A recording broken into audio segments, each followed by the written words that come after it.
এক রাজাকে দেশের জনগণ অনেক ভালোবাসতো। সেই রাজামশাই দেশের সমস্ত জনগণকে উদ্দেশ্য করে বললেন, আমি পরীক্ষা করে দেখতে চাই তোমরা আমাকে কতটুকু ভালোবাসো। আমি একটি পুকুর খনন করেছি।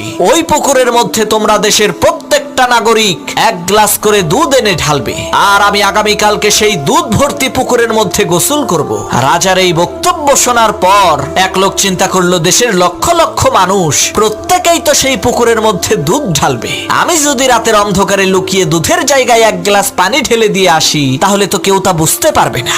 এই কথা চিন্তা করে সেই লোকটি মানুষের ভিড়ের সাথে গিয়ে সবার অগোচরে এক গ্লাস পানি ঢেলে দিয়ে আসলো। এদিকে রাজামশাই সকালবেলা পুকুরের পাশে যেয়ে দেখেন সর্বনাশ, পুকুরের মধ্যে এক গ্লাসও দুধ নেই, সমস্ত পুকুর পানি দিয়ে ভর্তি। এর মানে হলো দেশের সমস্ত জনগণই ভেবেছিল আমার আর দুধ নিয়ে যাওয়ার দরকার কি, অন্য লোকেরা তো দুধ ঢালবেই। প্রিয় ভাইরা, আমাদের চিন্তাধারাও ওই দেশের জনগণের মতো।